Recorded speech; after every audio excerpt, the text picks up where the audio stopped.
Hello friends, this is Rashid Jahangir and welcome to my YouTube channel.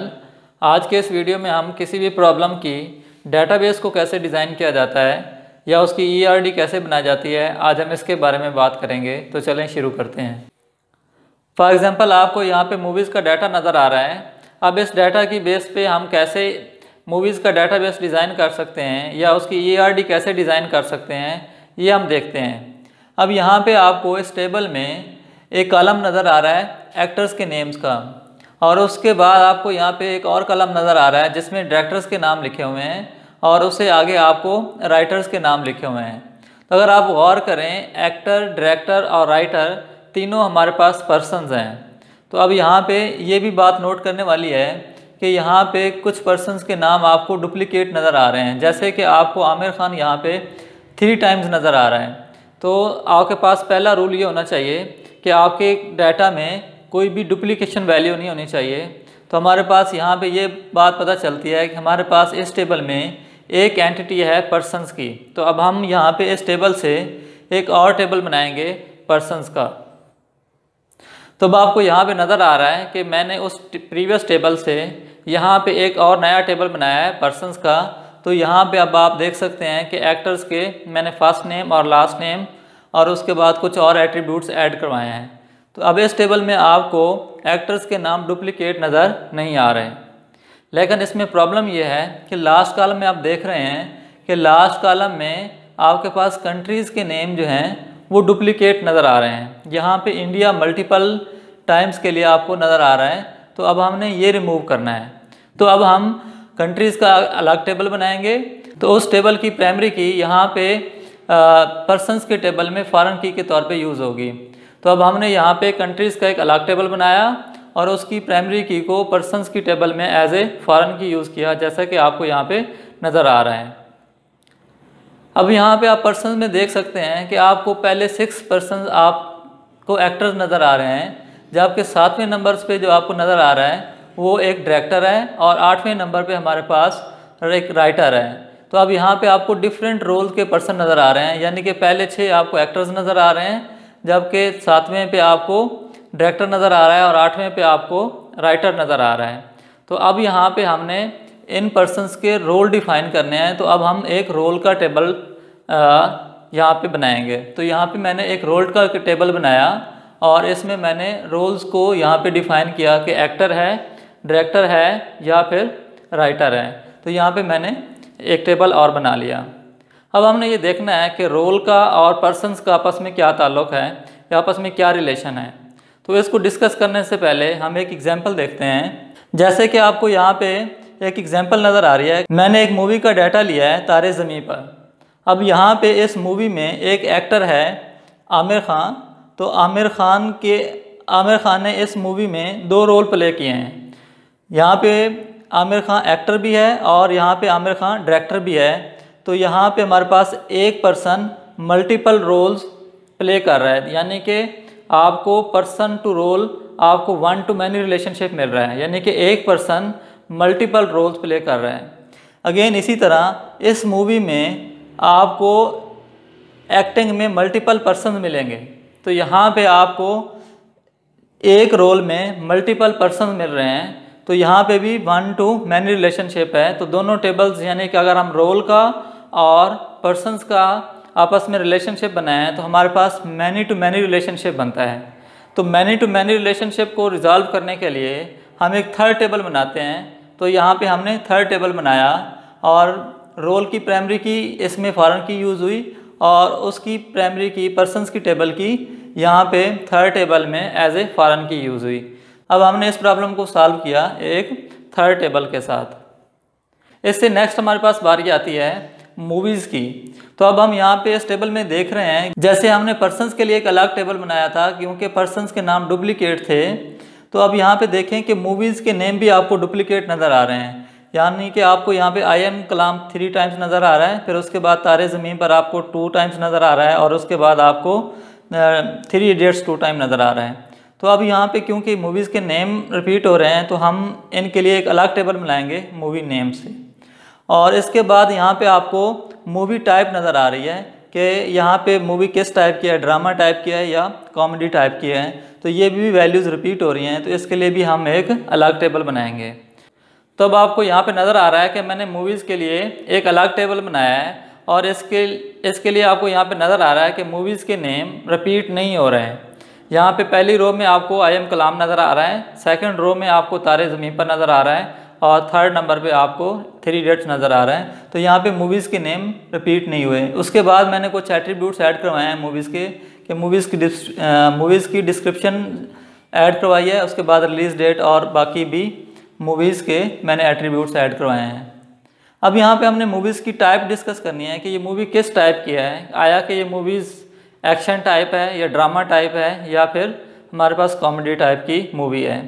तो हमने ये देखना है कि एक टाइप की मल्टीपल मूवीज़ हो सकती हैं, यानी कि एक्शन टाइप की मूवी बहुत सारी हो सकती हैं, यहाँ पे आपको ड्रामा टाइप की बहुत सारी मूवीज़ हो सकती हैं, कॉमेडी टाइप की बहुत सारी मूवीज़ हो सकती हैं। तो यहाँ पे टाइप और मूवीज़ के दरमियान 1 to many रिलेशनशिप हो सकता है, यानी यहाँ पे मूवीज़ और टाइप के दरमियान 1 to many रिलेशनशिप है। तो मतलब यह है कि एक टाइप में मल्टीपल मूवीज़ होंगी। तो मैं यहाँ पे एक मूवी टाइप का टेबल बना रहा हूँ। यहाँ पे आपको नज़र आ रहा है कि पहले नंबर पे एक्शन मूवी, ड्रामा मूवी या कॉमेडी मूवी। तो अब इसकी प्राइमरी की मैं मूवीज़ के टेबल में यहाँ पे एज ए फॉरेन की यूज़ करूँगा। तो यहाँ पे अब आपको नज़र आ रहा है कि इसकी प्राइमरी की यहाँ पे फॉरेन की यूज़ हो गई है। यहाँ पे जो ड्रामा टाइप की मूवीज़ थी वहाँ पे 2 चला गया है, और जो कॉमेडी टाइप की मूवीज़ थी वहाँ पे आपको 3 नज़र आ रहे हैं। अब हमने देख लिया कि हमने मूवीज़ के लिए भी अलग टेबल बना लिया और पर्सन्स के लिए भी अलग टेबल बना लिया। अब हमने पर्सन्स के रोल डिफ़ाइन किए कि कौन सा पर्सन हमारे पास एक्टर है, कौन सा डायरेक्टर है, कौन सा राइटर है। इसी तरह हम मूवीज़ के लिए भी एक अलग टेबल बना लिया कि हमारे पास कौन सी मूवी किस टाइप की है, यानी कि ड्रामा टाइप की है, एक्शन टाइप की है या फिर हमारे पास कॉमेडी टाइप की है। तो अब पर्सन्स और मूवीज़ के टेबल बना लिए। अब हमने पर्सन्स और मूवीज़ को लिंक करना है। तो हमने देखना है कि पर्सन और मूवी के दरमियान क्या रिलेशनशिप है। तो अब आपको यहाँ पे एक पर्सन मल्टीपल मूवीज़ में काम करते हुए नज़र आ रहे हैं, यानी कि यहाँ पे एक आमिर खान आपको 3 मूवीज़ में काम कर रहे हैं। तो यानी कि हमारे पास मूवीज़ और पर्सन टू मूवीज़ हमारे पास रिलेशनशिप है 1 to many, यानी कि एक पर्सन मल्टीपल मूवीज़ में काम कर सकता है। अब इसके वाइस वर्सा हमारे पास एक मूवी में, यानी कि दिल चाहता है मूवी में हमारे पास मल्टीपल एक्टर्स काम कर रहे हैं। तो अब यहाँ पे देख सकते हैं कि जैसे पर्सन टू मूवीज़ हमारे पास रिलेशनशिप था 1 to many, तो यहाँ पे मूवीज़ टू पर्सन हमारे पास रिलेशनशिप क्या है 1 to many। तो अब हमारे पास एक पर्सन मल्टीपल मूवीज़ में काम कर सकता है और एक मूवी में मल्टीपल पर्सन्स काम कर सकते हैं। तो मूवीज़ और पर्सन्स के दरमियान हमारे पास रिलेशनशिप है मैनी टू मैनी रिलेशनशिप। तो मैनी टू मैनी रिलेशनशिप जैसे मैंने पहले कहा था कि जब भी आपके 2 टेबल्स के दरमियान मैनी टू मैनी रिलेशनशिप होगा तो आप एक थर्ड टेबल जनरेट करेंगे। तो आपको यहाँ पे नज़र आ रहा है कि ये पर्सन्स का डाटा है और पर्सन्स के डाटा में पहला कॉलम आपके पास प्राइमरी की है। प्राइमरी की जैसे कि आपको पता है कि हर रो को यूनिकली आइडेंटिफाई करती है। तो यहाँ पे प्राइमरी की वैल्यूज़ आपके पास डुप्लीकेट नहीं हो सकती। तो यहाँ पे आपको पर्सन्स का टेबल नज़र आ रहा है। यहाँ पे आप देखें कि एक कॉलम आपको एज का नज़र आ रहा है। तो एज आपने यहाँ पे चेक लगाना है कि एज कभी भी 0 नहीं होनी चाहिए। तो यहाँ पे आप चेक कंस्ट्रेंट यूज़ करेंगे, age is always greater than 0। तो एज हमेशा क्योंकि 0 से बड़ी होती है तो यहाँ पे हम चेक कंस्ट्रेंट यूज़ करेंगे। अब इसके बाद यहाँ पे आपको कॉलम नज़र आ रहा है कंट्रीज़ आईडी। तो हम कंट्रीज़ आईडीज़ का यहाँ पे आपको एक टेबल नज़र आ, तो कंट्रीज़ आईडी, तो लास्ट में आपको एक कॉलम नज़र आ रहा है कंट्रीज़ आईडी का। तो आप यहाँ पे एक अलग टेबल बनाएंगे कंट्रीज़ आईडी। तो यहाँ पे भी आप क्या करेंगे, पहला कॉलम यहाँ पे प्राइमरी की रखेंगे और उसके बाद यहाँ पे लिस्ट ऑफ कंट्रीज़ लिखेंगे। यहाँ पे आप लिस्ट ऑफ कंट्रीज़ लिखेंगे। अब यहाँ पे ये बात माइंड में रखनी है कि यहाँ पे मैंने यूनिक कंस्ट्रेंट्स यूज़ की है कि कंट्रीज़ के नाम डुप्लीकेट नहीं हो सकते, यानी कि इस टेबल में आप पाकिस्तान या इंडिया 2 टाइम्स या मल्टीपल टाइम्स आप नहीं लिख सकते। आप यहाँ पे एक कंट्री का नाम सिर्फ एक ही दफ़ा लिखेंगे। अब यहाँ पे ये प्राइमरी की हमारे पास यहाँ पे पर्सन्स के टेबल में एज ए फॉरेन की यूज़ हो गई है।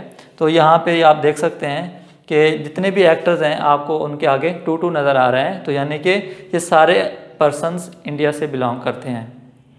अब इसके बाद हमने बात की थी रोल्स की, तो हम यहाँ पे आप एक टेबल बनाएंगे रोल्स का। तो यहाँ पे आपको नज़र आ रहा है कि पहला कॉलम जो है हमारे पास वो प्राइमरी की है, और उसके बाद सेकंड कॉलम में आपको नज़र आ रहा है कि यहाँ पे नंबर ऑफ रोल्स हैं।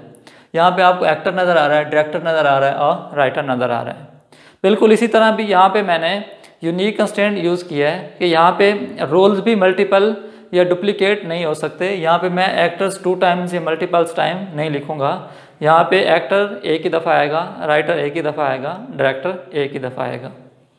अब हमारे पास पर्सन और रोल के दरमियान क्योंकि मैनी टू मैनी रिलेशनशिप है, जैसे हमने पहले कहा था, तो इसलिए मैं यहाँ पे एक थर्ड टेबल बना रहा हूँ पर्सनस रोल का।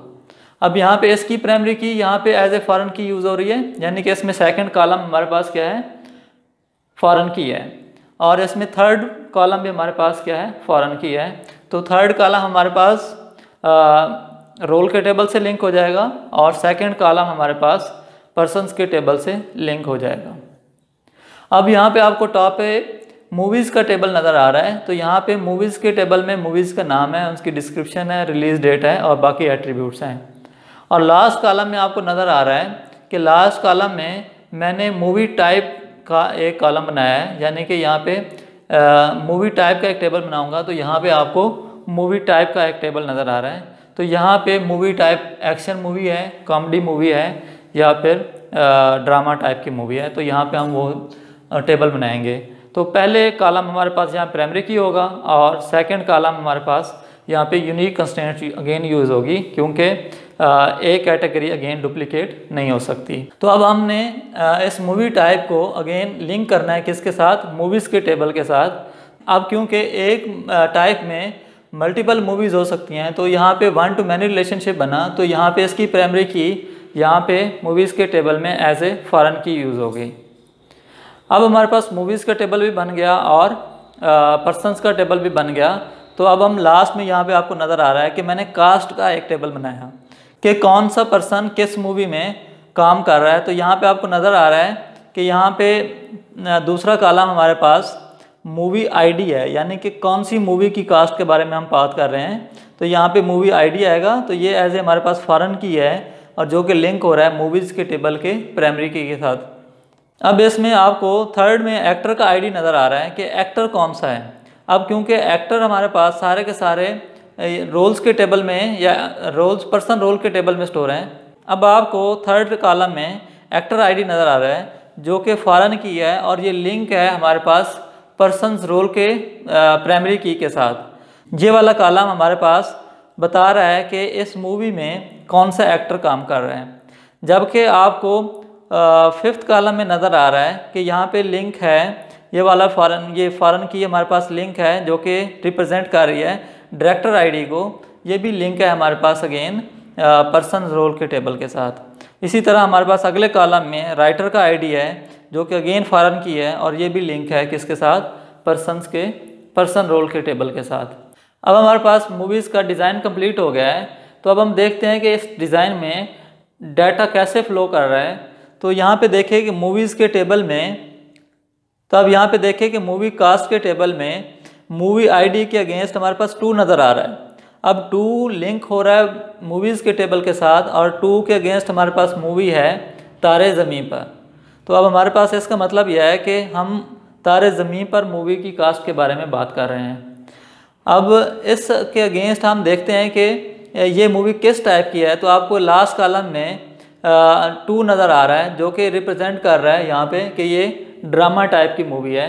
तो इससे हमें पता चला कि तारे ज़मीं पर ड्रामा टाइप की मूवी है। अब इसके बाद हम आगे चलते हैं एक्टर आईडी। तो एक्टर इस तारे ज़मीं में एक्टर कौन सा है, तो ये लिंक है हमारे पास इस टेबल के साथ, यानी कि पर्सन रोल के टेबल के साथ। तो यहाँ पे 1 के अगेंस्ट आपको जो रोल नज़र आ रहा है तो वो रोल है हमारे पास 1। तो इससे मतलब ये पता चला कि यहाँ पे हम एक्टर की बात कर रहे हैं तो रोल 1 और 1 के साथ लिंक होगा, तो इसका मतलब ये है कि ये एक्टर है। अब हमारे पास इस कॉलम में यानी सेकंड कॉलम में पर्सन आईडी है और ये पर्सन के टेबल के साथ लिंक है और 1 हमारे पास लिंक हो रहा है इसके साथ। तो इससे हमें पता चला कि तारे ज़मीन पर एक्टर जो है वो आमिर खान है। इससे आगे हम देखते हैं कि इस मूवी में डायरेक्टर कौन सा है। तो अब आपको DID कॉलम है यानी कि डायरेक्टर ID कॉलम में 2 नज़र आ रहा है। अब 2 के अगेंस्ट हमारे पास जो रोल नज़र आ रहा है वो भी 2 नज़र आ रहा है। तो 2 हमारे पास 2 के साथ लिंक होगा तो हमारे पास, तो अब यहाँ पे आपको डायरेक्टर ID के कॉलम में 2 नज़र आ रहा है। तो 2 इस 2 के साथ लिंक होगा यानी कि पर्सन रोल के टेबल के साथ लिंक होगा। तो अब यहाँ पे देखें कि हमारे पास थर्ड कॉलम में रोल के अगेंस्ट 2 है, तो 2 हमारे पास क्या है, डायरेक्टर है। अब यहाँ पे पर्सन ID क्या है, हमारे पास पर्सन ID 1 है। तो 1 पर्सन कौन है, आमिर खान है। तो हम यहाँ पे हमें पता चला कि तारे ज़मीन पर मूवी में एक्टर भी आमिर खान है और डायरेक्टर भी आमिर खान है। उससे आगे हम बात करते हैं राइटर ID। तो राइटर ID के अगेंस्ट आपको 4 नज़र आ रहा है। अब 4 के अगेंस्ट आपको रोल ID में जो कि फॉरेन की है 3 नज़र आ रहा है। तो 3 में हमारे पास क्या पड़ा है, रोल के टेबल में हमारे पास 3 पे राइटर पड़ा है। तो हमें पता चला कि ये पर्सन क्या है, राइटर है। तो अब यहाँ पर्सन के टेबल में आपको 6 नज़र आ रहा है। तो यहाँ पे आपको नज़र आ रहा है कि ये पर्सन हमारे पास इस मूवी का राइटर है। तो अब इसी तरह अब इसके आगे आप देखेंगे कि लास्ट कॉलम में आपको देखना है कि ये राइटर किस कंट्री का है। तो आप लास्ट कॉलम में जाएंगे तो हमें पास पता चलेगा कि ये राइटर इंडिया की कंट्री से है। तो हमने देखा कि यहाँ पे डाटा कैसे कैसे फ्लो हो रहा है। तो ये हमारे पास कंप्लीट डिज़ाइन है मूवीज़ के डाटाबेस का। अगर आपको ये वीडियो अच्छी लगी है तो प्लीज़ इसको लाइक करें, कमेंट करें और शेयर करें। और अगर आप चाहते हैं कि आपको आने वाली वीडियोस टाइम पे मिलती रहें तो प्लीज़ इस चैनल को सब्सक्राइब करें। खुश रहें और खुश रखें। Thank you very much.